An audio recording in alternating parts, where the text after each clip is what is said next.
يا الله اوكي تمام. أفلح من صلى على محمد وآل محمد. الله صل على محمد وآل. ثانية على حب الزهراء. ثالثة على حب رسول الله صلى الله عليه وآله.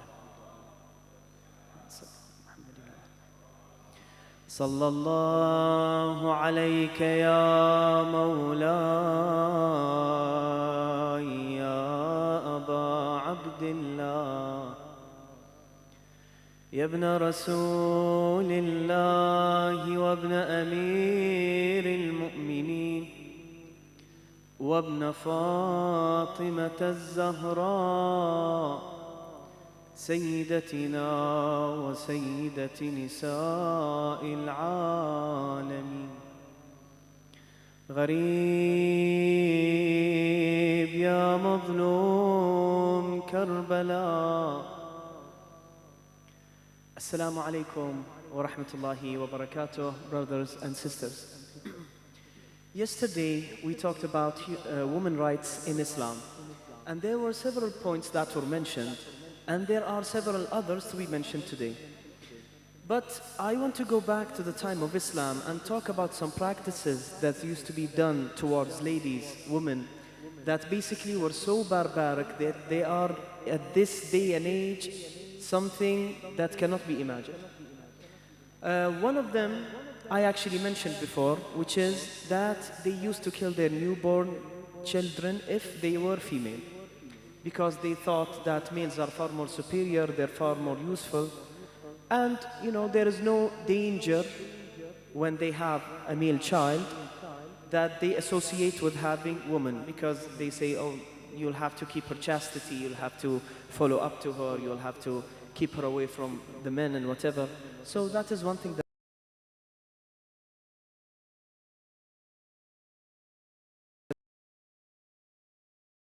given to women in case someone of her relatives dies. So basically, she would not inherit anything. If her father dies, husband, son, whoever, there was no inheritance.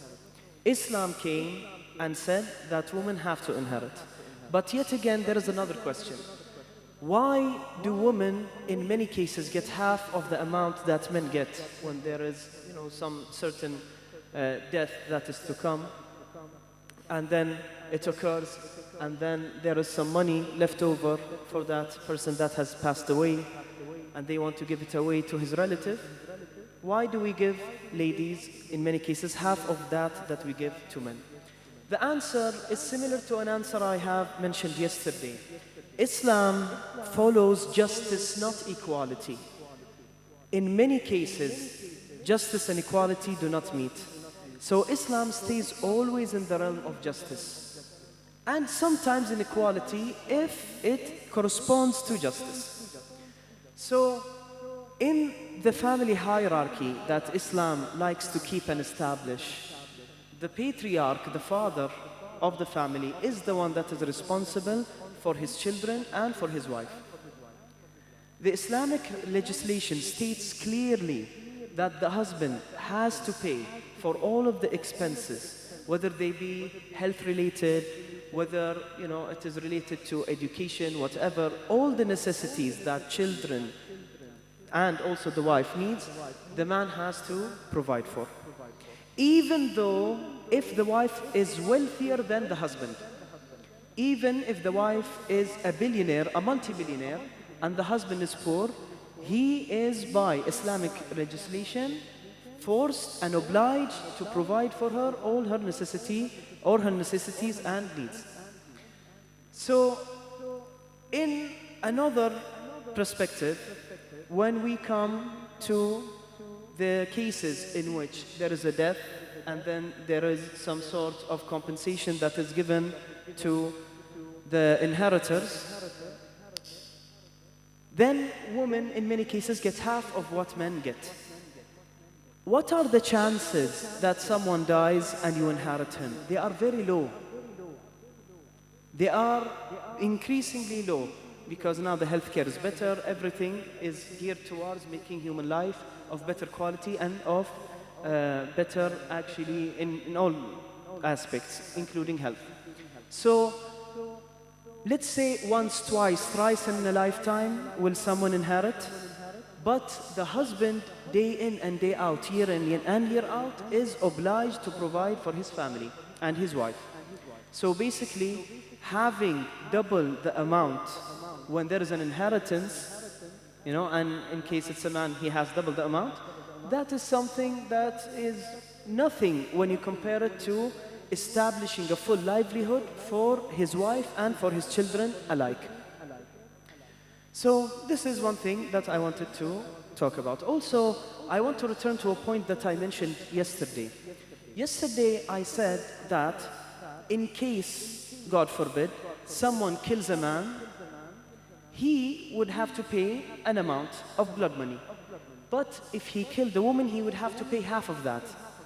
And I said yesterday that the Islamic answer to that is that the males are more likely to be killed because they are the ones that go to war, they are the ones that go outside the house, they go to work. And even though these days increasingly women are sharing the man in his responsibility, but the original mission that Islam gave to the man is keeping his household. So he would have to do all the things that are actually dangerous and all the things that he has in order to defend his household and his family. So basically, this is just an issue of insurance. Islam wants to keep lives and wants to prevent them from being deteriorated. So he puts blood money and puts increasing amounts of blood money for those who are in high chance of getting killed, murdered, whatever. So I wanted to mention an extra point here. If we look at the insurance system that is established by the leading countries in this world, you'd see that they would require that the person who is in a higher chance of getting an incident, he would actually receive less compensation and would have to pay more installments. And if someone is in less danger, then he would pay, a lesser amount. That is no problem. And he will actually receive a higher compensation. In Islam, it is the opposite. The higher the chance of the incident, the higher the blood money that you would have to pay, so that it would be a deterrent. Here in all of the countries, the insurance system, if you are in high danger, you would have to pay more and you will get rewarded less, because they care not about the human life and value, they care about the money. Islam does not care about money. It cares about the quality of human life and keeping humans alive. In Islam, when the Prophet came, peace be upon him, women did not have many responsibilities. They had no inheritance and they had little to no rights. Islam came and introduced many things and many new ideologies that were unprecedented within Arabs. I'll give you an example. قال الرسول صلى الله عليه وآله وسلم المرأة ريحانة وليست بقهرمانة. This is a narration by the Prophet, peace be upon him, that says that women are flowers, not ambers. It is a metaphor. Both flowers and amber stones have a nice smell, but flowers have that smell 24/7. You don't have to do anything to that flower to attain that smell. All you have to do is give it a little bit of water. That's it. But ambers, these stones, you'd have to actually induce heat into them. You'd have to rub them together or rub them by your hand and treat them violently until they produce a nice scent. So what the Prophet, peace be upon him, was saying is that women are delicate. Treat them delicately. If you only provide to them the love and affection that they need, then they will give you everything that they have. They will give you compassion, they will give you companionship, they will give you, all the things that would make your life beautiful as a man. Whether you are a brother, a son, a husband, a father, a grandfather, any lady within your household will be like a mother to you. What did they used to call Fatima, peace be upon her. They used to call her Ummu Abiha, the mother of her father, because she was so affectionate. When the Prophet, peace be upon him, first declared Islam, people did not accept him at all. And they used to wait for him to pray and come and dump trash on him, on his face, on his beard, on his back. He did not retaliate. He wanted peace. He did not want war. And Fatima, peace be upon her, the daughter of Muhammad, peace be upon him, and his family, used to come to him and remove the trash that was dumped on his back and in his beard while she was just, very young. I can't remember how old she was, but very, very young. She was a child at that time. But she used to protect her father and show him compassion. So Islam introduced the new ideology of treating women nicely and also giving them responsibility. When did he give women responsibility?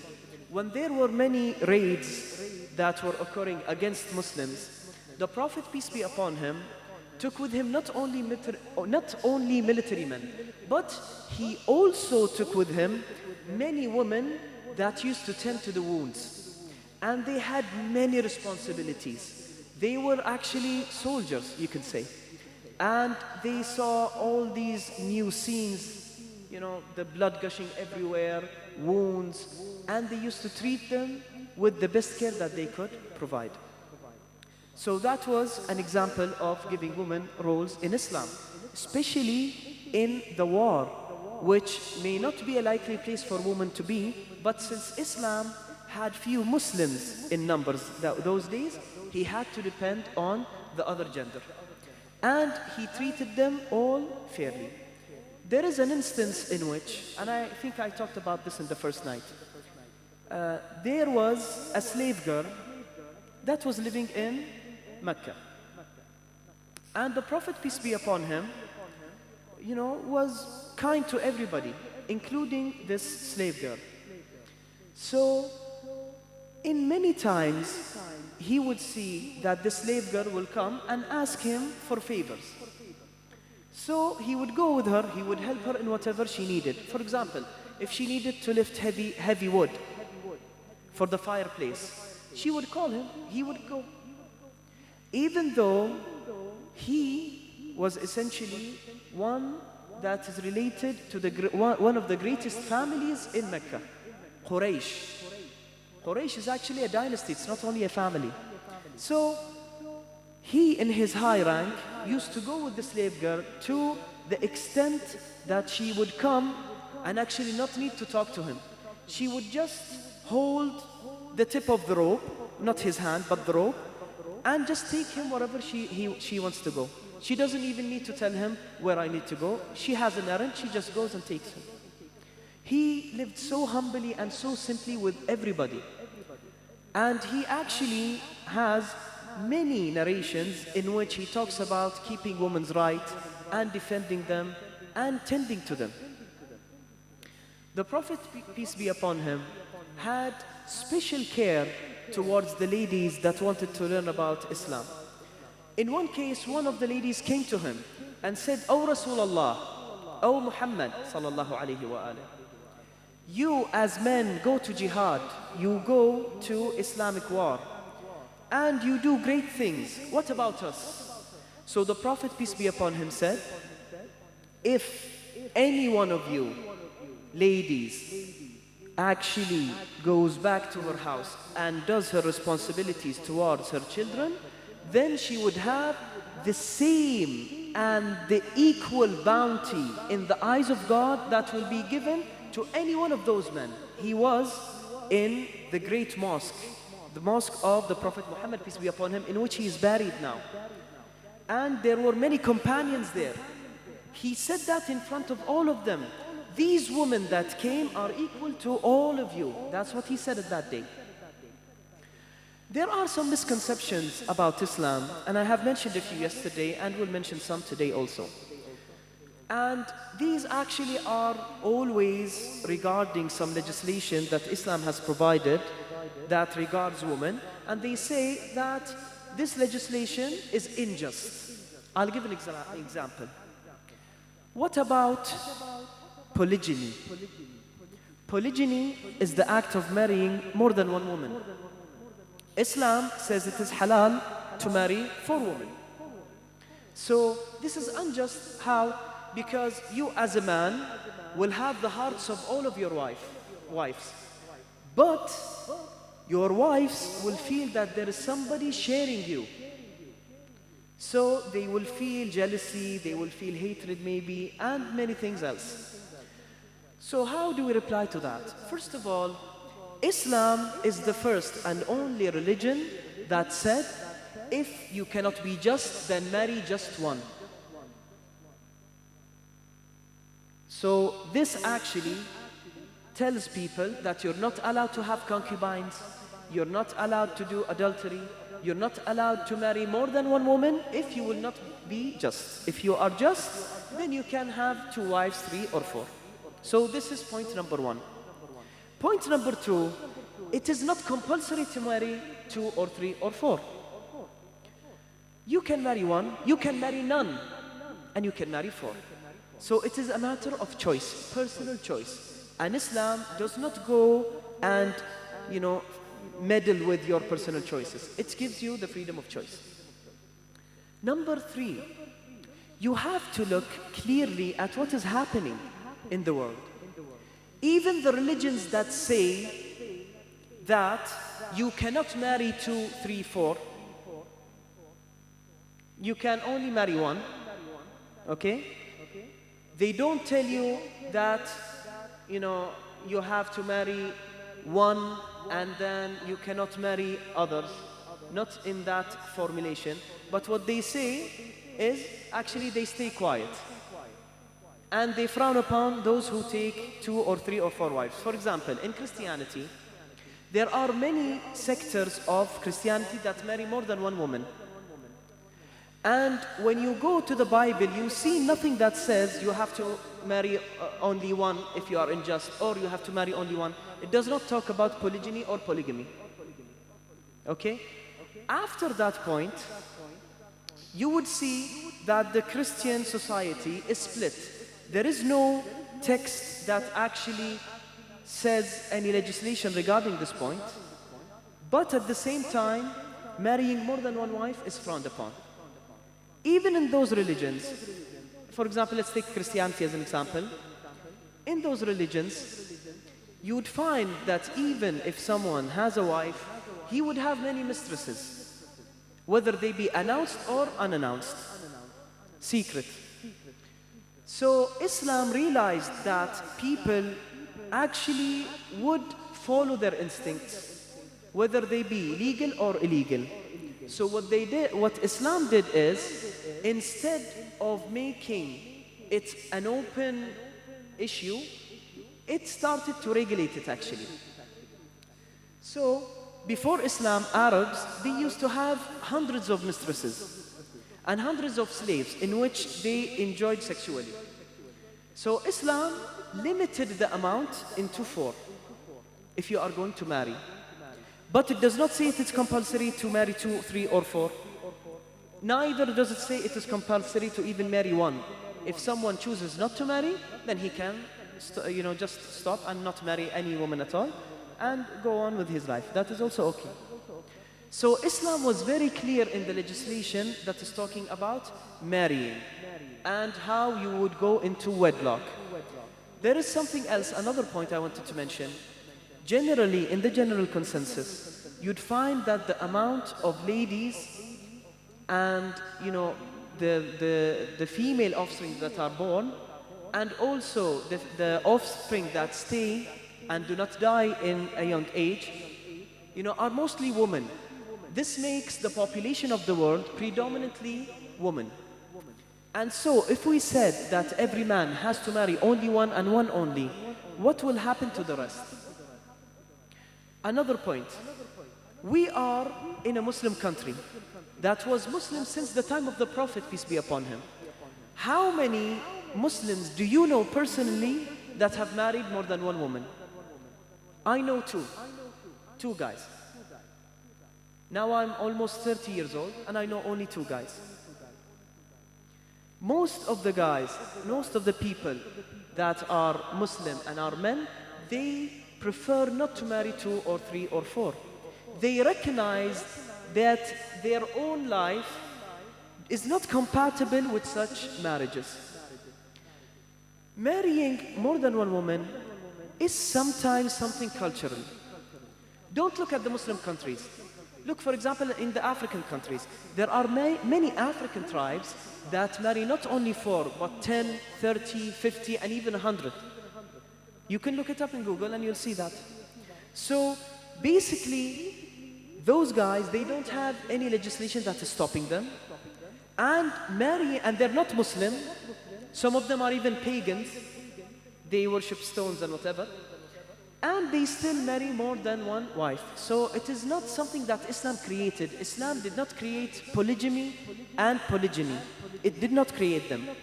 Islam saw that people generally, not only in the Arabic culture, but in many cultures, do, in case of males, take upon the mission of attaining many female, wives.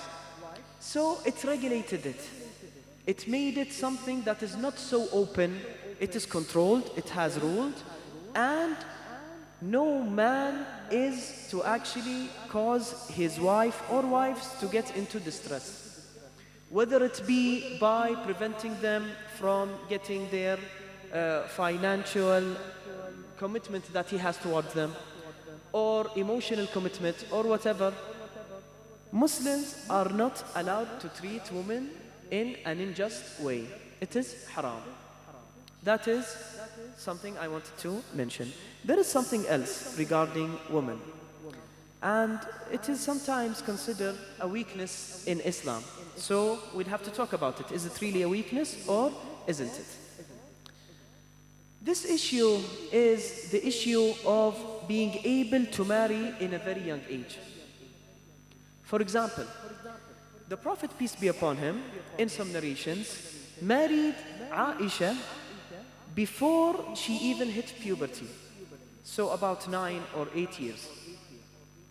So people may say, Islam is sexualizing children.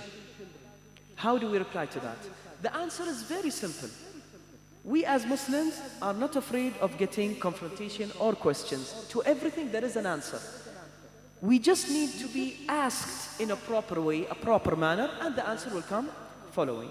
So, the answer to that is that we as Muslims do not intend marriage for only intercourse. This is not the way that Islam looks to marriage. There are many benefits for marriage that exceed far more times the issue of intercourse. I'll give you an example. When you are married to a certain lady, there are certain jurisdictions that happen.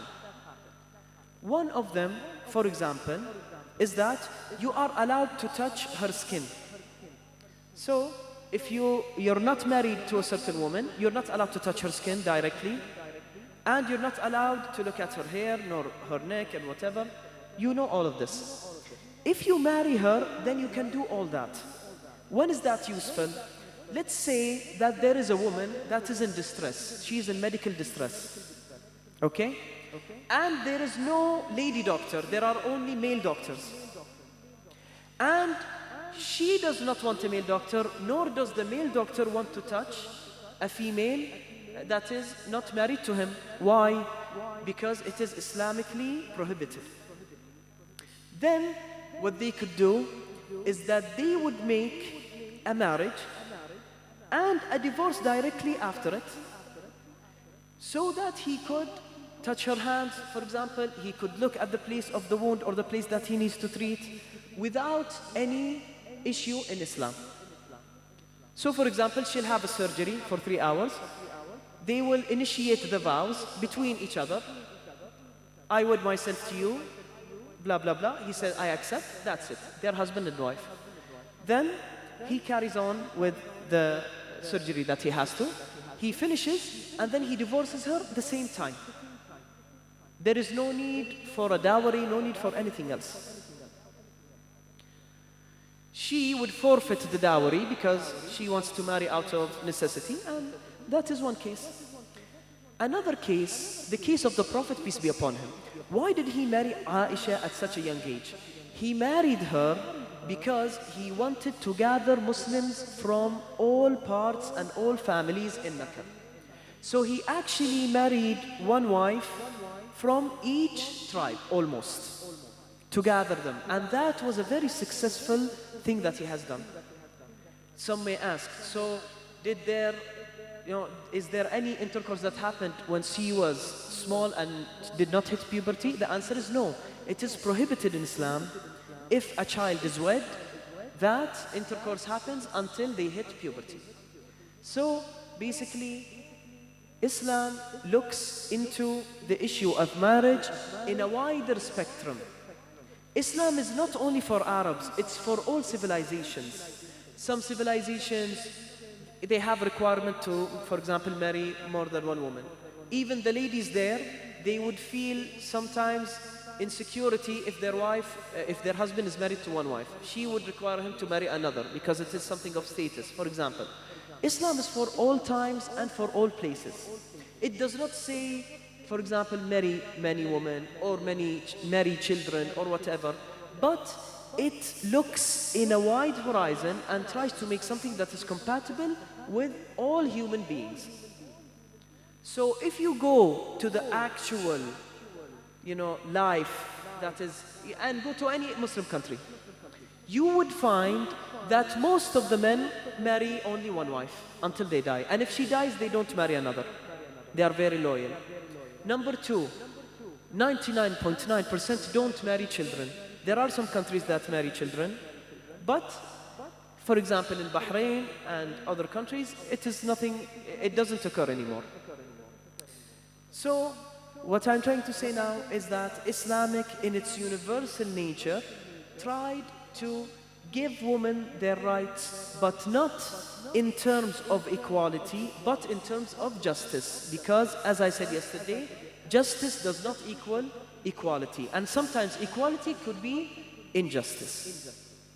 So, back to the issue of feminism and Islam again. Feminism is something that could be positive or negative. It is just a tool. If you use it correctly and wisely, then you would get great results. So Islam, when it looks to feminism, it looks to it the same way it looks to any tool. You can use that tool, but use it wisely. Use it to defend the rights of women. Use it to stand up to women. Use it to empower women. But if you want to use it to equalize men and women, then that is a big injustice. For example, let's take the Olympic Games. We have males and females. That is what we know. Suddenly, we have all these pronouns, and we have all these genders, and gender-fluid people, and non-binary people. So, what is happening now is that people who are biologically males are participating in the Olympic Games that are dedicated to women. Why? Because they are transgender.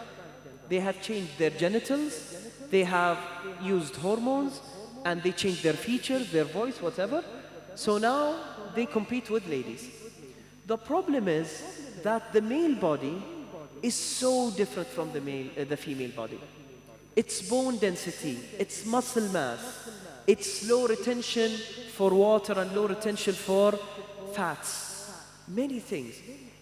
They have conducted studies actually, and that they saw any normal male, even a male that does not usually go to sporting events, would actually sprint faster than the fastest athletes that women have.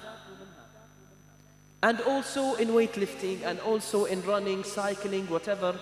This is why if you research now and look at transgender athletes, you'd see that in every single year they get the golden medal. And then women are stuck to the silver medal and also the bronze medal, if any medal at all. This is injustice towards women. We, as human beings, have separated the sports of men and women based on those biological differences that do not disappear if you call yourself a she and you're a he. You may change your name, you may change your gender, you may change your genitals, but you would never change that you have passed through male puberty. That is a big issue. Let's talk about something else that is, considered as a downfall of Islam when it comes to treating females and giving them their full rights. Let's see a question that came before. Yes. It says here, why do we prevent women from entering mosques if they have their menstrual cycles? Why? Are they not considered human beings? The answer to that is also very, very, very simple and is actually very objective and logical. See, when women have their menstrual cycle, they are correct, they are not allowed to go to mosques, but they also are not required to pray. So the 5 prayers in the day, she does not have to pray them. She rests. Another thing, she does not have to fast in Ramadan. She could eat whatever she likes, even in front of people. It's not haram. As long as her eating and drinking do not affect the general sacred month atmosphere. So, and also, there are many other jurisdictions that make life easier for women. Why do you only pinpoint that they're not allowed to enter mosques? And the answer to that is that also men are not allowed to enter mosques in certain cases. If a man performs intercourse with his lady, he is not allowed then to go directly to the mosque. He has to purify himself. He has to do ablution, ghusl. So it is not something that is specific to women, but it has benefits to women. What is it? A lady having her menstrual cycle gets very tired. She cannot stand for long periods of time. She cannot bow. She cannot do many things. So forcing her to have bed rest is something that Islam tried to do. If you say that women are, for example, not required to pray, but still you tell them that they could go to the mosque, they will go to the mosque because they want to compensate, right or not? So instead of her resting in her menstrual cycle, you will see her tiring herself and trying to pray, trying, for example, to read Quran and do several things in the mosque and stay late there to compensate her not being able to pray. So you will not reap the benefits of giving them rest. In order for women to rest, they are prohibited from entering the mosque until they finish their menstrual cycle, and then they could, by all means, even go and sleep in the mosque. Islam doesn't care. Islam cares only about giving women, the rest that they need, and not only the physical rest, the mental rest.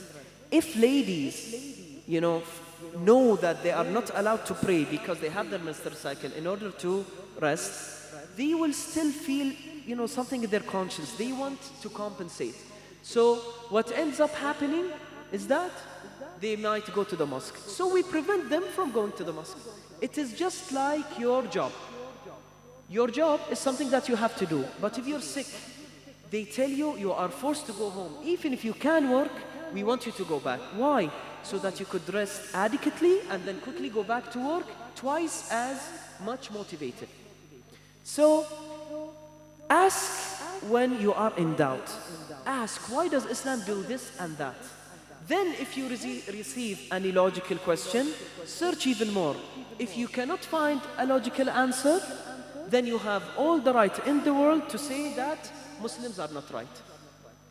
But if you do not ask, if you have the question and doubt in your heart and then don't expose it, how could Islam and Muslims help you?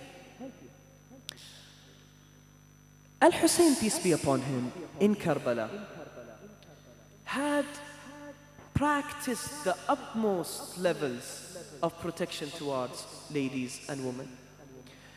Did you know that Al-Husayn, peace be upon him, when he came to Al-Akbar ibn Al-Husayn, his son, who was dying, he was dying on the floor of Karbala. When he heard the enemy saying that we have attacked your family and household, which were only ladies, he left his son and went back to them. This is how much Al-Hussein, peace be upon him, respected women and protected them. When many things have happened and ladies were coming out of the tents to see, he returned them because he feared for their faint hearts. Did you know that from the first day in Karbala, Al-Hussein, peace be upon him, went behind the tents and then tried to remove all the thorns and stones because he knew that the enemies would attack the tents, and then the ladies would go and try to run from them and evade them from the back of the tent? Did you know that Al-Hussein got access to water once in Karbala? That was in the day he was killed, just less than an hour before he was killed. He went into the water with his horse to cool his horse down and for his horse to drink also. And he waited for his horse to drink before him. Look how he treats an animal. He makes his horse drink before him, and even though he is so thirsty, he waits until the horse is quenched and satiated. But when he wanted to drink some water, the enemies shouted again, "We have attacked your woman." So he left and he took off with his horse back only to find out that they were lying. This is Al-Hussein, peace be upon him. He tried to protect Zainab and his caravan to the best of his abilities. But then, when Al-Hussein, peace be upon him, was killed, they went back and they burned the tents in which Zainab was, peace be upon her. The daughter of Ali ibn Abi Talib were killed. This was Al-Hussein, and these were his enemies. See how Islam came in that era and time to protect the weak.